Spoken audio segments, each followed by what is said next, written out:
नमस्कार दोस्तों, आपके लिए मानो edu classes math practice session में चुनिंदा महत्वपूर्ण प्रश्नों को लेकर आया है। समय ना लगाते हुए आइए शुरू किए जाए। प्रश्न नंबर 1। क्वेश्चन नंबर 1 है, एक वर्ग की भुजा 4 सेंटीमीटर है। इसे काटकर 4 बराबर वर्गों में विभाजित किया जाता है। प्रत्येक छोटे वर्ग का क्षेत्रफल बताना है। तो बहुत सिंपल क्वेश्चन है। देखिए, वर्ग है ये, ठीक है। इसकी भुजा 4 है और इसको 4 बराबर भागों में, छोटे वर्गों में बांट दिया। तो 4 बराबर भाग ऐसे कर देंगे, एक ये हो जाएगा, 2 3 4, ठीक है। तो अगर ये 4 है इसकी भुजा पूरी, तो ये कितनी हो जाएगी, 2, ये 2, ये 2, ये 2, ये 2, सब 2 2 हो जाएगी। तो जो छोटे वाले क्षेत्रफल होगा, हमें पता है जो क्षेत्रफल होता है ए स्क्वायर होता है वर्ग का। तो ये छोटे वाले का 2 स्क्वायर इंटू में कितना हो जाएगा, 4। तो आपका answer A is the right answer. आइए अगले क्वेश्चन की ओर बढ़े। क्वेश्चन नंबर 2, देखिए क्वेश्चन पढ़िए।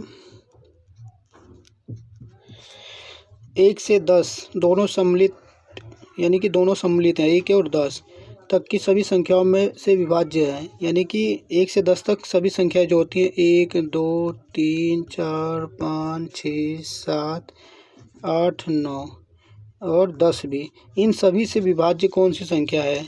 तो जैसा देखिए, अगर 10 की बात लेते हैं, 10, तो ये कहीं ना कहीं 1 और 5 से और 2 से 10 से विभाजित है। 100 भी मतलब 7 से नहीं विभाजित है, ये नहीं। तो यानी कि एक डी जो है संख्या आपका, ये इन सभी से विभाजित होगा। तो आपका आंसर डी होगा। आइए अगले क्वेश्चन की ओर बढ़ते हैं। क्वेश्चन नंबर 3, ऐसा के पास 5 और 10 के सिक्के हैं।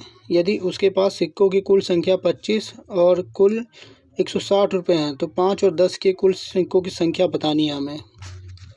देखिए क्वेश्चन को कैसे हल करना है, सिंपल सा लॉजिक लगाना है कि ऑप्शन देखिए 18 ऑप्शन से लेके हम इसको करेंगे 18, और यानी 18 को अगर गुणा करते हैं हम किससे, 5 से, तो 18 पंचे कितना होता है, 90। यानी 5 के सिक्के हैं तो कुल रुपए कितने हो, 90। इसी तरह से दूसरा है 15, और इसको मल्टीप्लाई कर दिया हमने 10 से, तो ये हो जाएगा 150, ठीक है। अब इन दोनों को अगर टोटल कर दिया जाए तो कितना होता है, नहीं 15 150 हो जाता है तुम्हारा 260, तो ये आया 260। आइए दूसरे ऑप्शन को लेते हैं। दूसरा ऑप्शन है 15 और 50। तो इसको देखें, 10 को हम गुणा करते हैं किससे, 5 से, तो 10 पचे 50 हो जाता है ये, और 15 गुणे अगर 10 करते हैं तो 150 हो जाता है। इनको जोड़ते हैं तो आपका 200 होता है। आइए इसका सी ऑप्शन लेते हैं, ये बी ऑप्शन था, ये सी ऑप्शन। 15 को अगर 15 पचे 75 ये हो जाएगा, और 10 दाम में 100 ये हो जाएगा, तो 175। कहीं ना कहीं सी ऑप्शन भी नहीं है। डी की अगर बात करते हैं तो 20 को अगर 25 से 25 दूनी 50, यानी 50 आ जाएगा, 25 दूनी 50, 500 हो जाएगा। ये तो ऑप्शन 25 दूनी 50 हो गया, सॉरी 20, 1 मिनट, 5 को गुणा किया 20 से हमने, तो 5 दूनी 10, 100 रुपये ये हो गए, और इसको हमने गुणा किया 25 से, तो होगा 250। तो कहीं ना कहीं ये 350 आ रहा है। तो ऑप्शन ये भी नहीं है, ये भी नहीं, ये भी नहीं है, और हमारा ए ऑप्शन, आई थिंक इसमें कुछ मिसप्रिंट है। देखिए ये मेरे ख्याल से 18 इंटू में ये जो है 7 होना चाहिए यहाँ पे, ठीक है, ए ऑप्शन।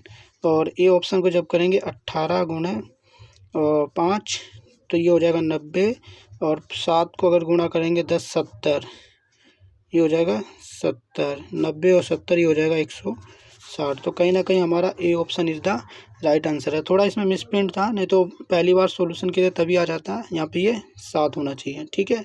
आइए अगले क्वेश्चन की ओर बढ़ते हैं। देखिए क्वेश्चन नंबर 4 है ये, ठीक है। क्वेश्चन नंबर 4 की ओर पढ़ते हैं। हमें संख्या दी हुई है, इन सबको हल करना है। तो इन सबको हल करना है, सबसे पहले हमें क्या करना होगा, आइए करते हैं, आइए हल करते हैं। सबसे पहले इसको हम डिवाइड करते हैं, इस संख्या को डिवाइड करते हैं, तो ये आपका आ जाएगा 17.5 गुणा 3, ये हो जाएगा, घटा में 3 आएगा यहाँ पे, और फिर घटा 3 गुणा, ये कह रहा हूँ आप अब इसके बाद हम इसको मल्टीप्लाई करते हैं। तो पहले डिवाइड करते हैं, फिर मल्टीप्लाई करते हैं, फिर माइनस, फिर प्लस करते हैं। आइए अब इसको मल्टीप्लाई करते हैं, तो देखिए 3 × 5 = 15 होता है, 3 × 17 = 51, और 1 कितना हो जाता है 52 हो गया, माइनस में 3, और इसको मल्टीप्लाई किया, 3 × 5 = 15 हो गया, 12 × 3 = 36, 36 और 1 37 हो गया, 37.5। अब देखिए दोनों माइनस माइनस, इन दोनों को प्लस कर लो, इसमें से माइनस कर दो, यानी 52.5 में से इसको करेंगे तो ये आपका हो जाता है 40.5। अब घटा देंगे इसमें से तो क्या आ जाएगा 12। तो आंसर हमारा क्या हो जाएगा, B option is the right option. आइए अगले क्वेश्चन की, क्वेश्चन नंबर 5 देखिए। 180 सेंटीमीटर लंबी तार को हमने एक आयत के रूप दिया, और आयत की चौड़ाई जो 30 सेंटीमीटर है, तो इसकी लंबाई क्या होगी। तो बहुत आसान क्वेश्चन है। जैसे एक लंबा सा तार है इतना, इसकी लंबाई कितनी है 180 सेंटीमीटर है। अब हमने इसको मोड़ के क्या कर दिया, एक आयत ऐसे बना दिया, ठीक है। अब आयत की हमें क्या दे रखी, चौड़ाई दे रखी, यानी ये 30 है। तो ये पूछ रहा है हमसे, ये पूछ रहा है ये कितना होगा। तो सिंपल सा बात है, देखिए आयत का परिमाप ये जो है परिमाप के बराबर होगा। तो जो परिमाप होगा वो बराबर होगा आपका इसके, यानी कितना हो जाएगा ये 180। अब परिमाप कितना होता है हमारा, जो होता है ये 2L + B होता है, 180 होता है। आइए इसको आगे हल करते हैं, इसको यहाँ से रफ कर लेते हैं। तो इसको देखिए, यहाँ पे जो है आपका 2L निकालना है, प्लस में B हमें दिया हुआ है 30, = में 180। देखिए यहाँ पे 2 को इधर ले जाएंगे तो L प्लस कितना हो जाएगा 30, 180 से डिवाइड करेंगे कितना आ जाएगा 90। और यहाँ पे थोड़ा रफ कर लेते हैं इसका, ठीक है। अब यहाँ पे देखिए L को यहाँ पे रखेंगे, ये जो प्लस में 30 130 है, इसको इधर ले जाएंगे, जो 30 है इसको इधर ले जाएंगे, तो 90 - 30 = में कितना आ जाएगा 60। तो आंसर हमारा L कितना आ जाएगा 60। ऑप्शन में B is the right answer. आइए अगले क्वेश्चन की ओर बढ़ते हैं।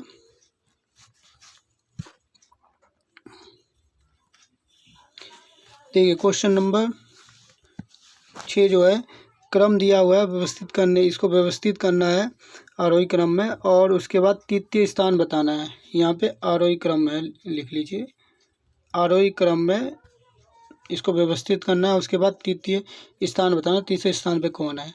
तो सबसे पहले इसको आरोही क्रम में व्यवस्थित करते हैं। तो आरोही क्रम में देख लें, देखिए सब में 7 7 7 7 दशमलव है सब में, तो इसमें क्या है 0.7 है। तो सबसे पहले यही हो जाएगा 0.77। उसके बाद क्या आएगा हमारा, देखो 7.07 है, ये 07 ये है, और 007 ये है।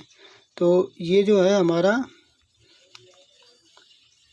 0.007 ये वाला आ जाएगा आपका, 7.007 ये आएगा।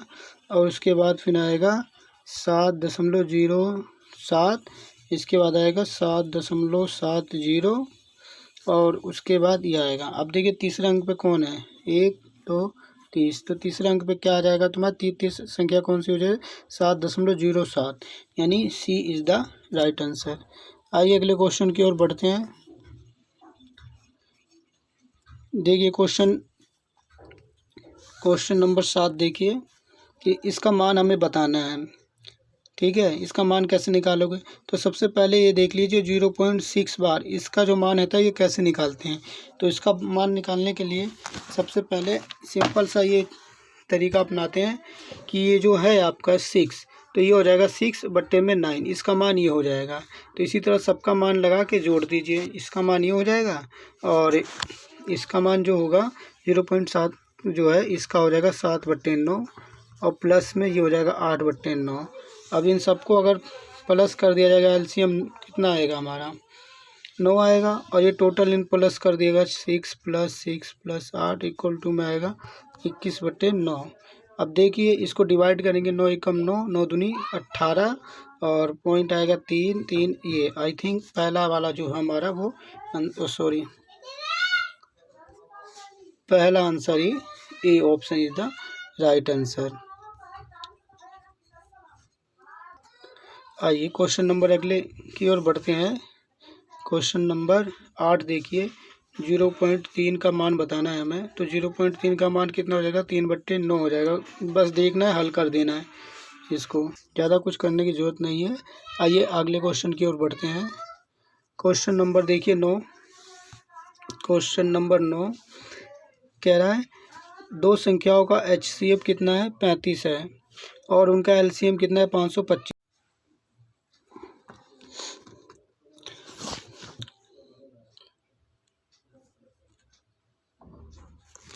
दो संख्याओं का HCF 35 है और LCM 525 है तथा एक संख्या 175, तो दूसरी संख्या क्या होगी।